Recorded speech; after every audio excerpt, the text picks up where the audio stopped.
Bonjour à tous, bonjour Myriam El Khomri. Bonjour. Et il y a donc une forte baisse du chômage le mois dernier, moins 60 000, c'est la plus forte baisse depuis 16 ans. Est-ce que la fameuse inversion de la courbe du chômage dont on parle depuis longtemps, elle est amorcée selon vous? Écoutez, il y a des signaux en effet qui sont positifs. Cette inversion, on n'a pas eu une telle diminution mensuelle depuis les années 2000. Ce qui est intéressant dans ces chiffres du mois de mars, c'est qu'ils concernent toutes les catégories. Je pense aux seniors, aux jeunes et aussi aux 25-49 ans. Ce qu'on regarde, et c'est ce que je dis tous les mois, c'est de regarder les choses sur la tendance sur les 3 derniers mois. Et en effet, sur les 3 derniers mois, nous sommes à une diminution de moins 50 000 demandeurs d'emploi. Donc moi, je pense d'abord à ces demandeurs d'emploi, à leurs familles qui ont retrouvé un emploi. Et ce qu'on peut dire, en effet, c'est que cette inversion, elle est en cours. Si on regarde cette tendance, c'est donc une évolution positive. Nous n'avons jamais été aussi près. Et donc, mon travail est justement de me battre au quotidien pour faire que, justement, elle soit durable. Alors, quand on regarde les chiffres de près, on s'aperçoit que quand même, ce sont des emplois précaires, des emplois pas très bien payés qui sont découverts. Est-ce que c'est pas quand même une tendance fragile?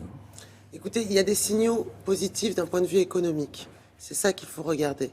Il y a une croissance qui a été de 1,2% en 2015. En 2015, nous avons créé près de 100 000 emplois dans le secteur concurrentiel, après plusieurs années de destruction d'emplois. Les entreprises, grâce au pacte de responsabilité, au CICE, ont retrouvé des marges et le pouvoir d'achat augmente. C'est ces indicateurs-là qu'il faut regarder.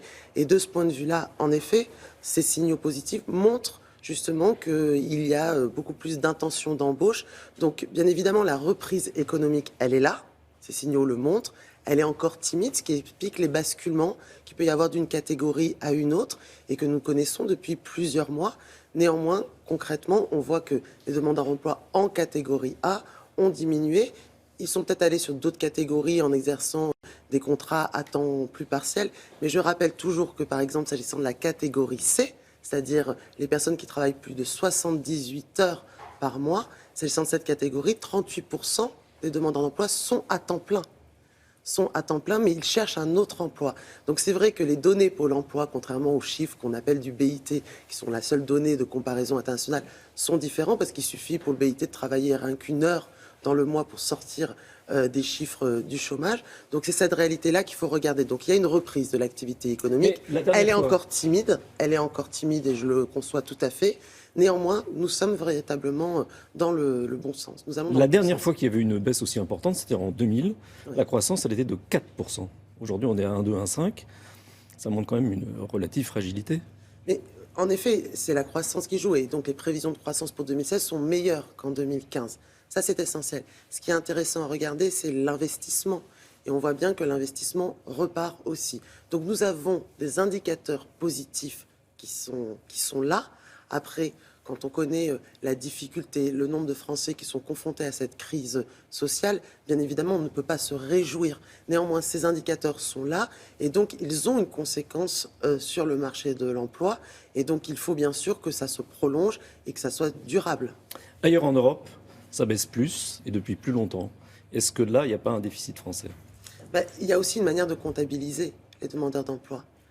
Quand vous avez les mini-jobs à l'allemande ou les contrats 0 heure, il suffit de travailler 1 heure dans le mois pour sortir des chiffres du chômage.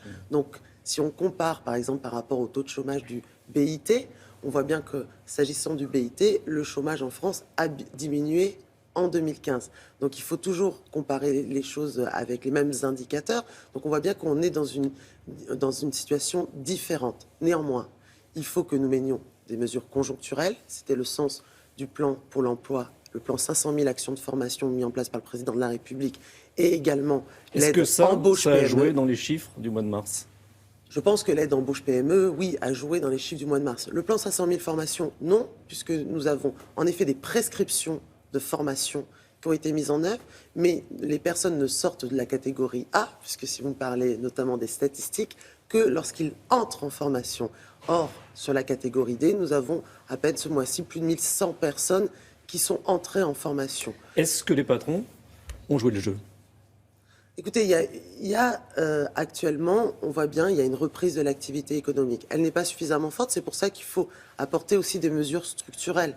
Et le projet de loi le projet de loi travail qui sera en discussion dès le 3 mai prochain à l'Assemblée nationale vise justement à développer, à améliorer la compétitivité de notre économie, à donner plus de souplesse par la négociation, c'est-à-dire par la capacité d'adaptation des salariés et des employeurs au plus près de l'entreprise, ce qui est un élément déterminant. Donc des mesures structurelles sont importantes pour notre pays. On ne va pas se raconter d'histoire. Nous sommes le 2e pays utilisateur de CDD de moins d'1 mois. Donc cette réalité-là, il faut la regarder en face et il faut mettre en œuvre à la fois des mesures conjoncturelles, c'est ce que nous avons fait avec le pacte de responsabilité, le CICE depuis le début du quinquennat, mais encore récemment avec le plan Pôle emploi. Et l'aide embauche PME, elle est utile, 225 000 entreprises l'ont demandé. Et on voit bien qu'elle aide notamment à 60% des TPE. Et nous savons bien que ce sont les TPE qui vont créer de l'emploi dans notre pays, les TPE et les PME. Donc voilà, avoir des aides lisibles, simples, et justement qui permettent de prolonger des contrats de travail en CDI ou des CDD de plus de 6 mois, on voit bien que ça a un effet également. Ce projet de loi travail, ce projet de loi El Khomri, il y aura une manifestation contre demain. Qu'est-ce qui vont rester à l'arrivée ? Écoutez, ce projet de loi a été enrichi dans son passage en commission aux affaires appauvri. sociales. Il a été enrichi. Moi, je pense qu'il faut regarder la réalité du texte. Le patronat dit qu'il n'y a plus rien dedans. Oui, vous savez, il y a un débat aussi sur un article qui est important pour le patronat, qui est la représentativité patronale, qui peut expliquer telle ou telle position. Aujourd'hui, il a été enrichi notamment en direction des TPE et des PME. Ça a été la demande des députés, notamment au sein de la commission affaires sociales, avec le rapporteur Christophe Sirugue et la présidente Catherine Lemorton. Il a été également appuyé sur le compte personnel d'activité, c'est-à-dire donner des droits nouveaux aux salariés pour permettre des plus grandes transitions professionnelles, mettre en œuvre le droit universel à la formation pour ces personnes qui en ont le plus besoin, les salariés les moins qualifiés, les demandeurs d'emploi. Ça, c'est essentiel. Donc c'est une réforme qui est importante, une réforme structurante et qui vise Elle justement... aboutira, malgré les manifestations.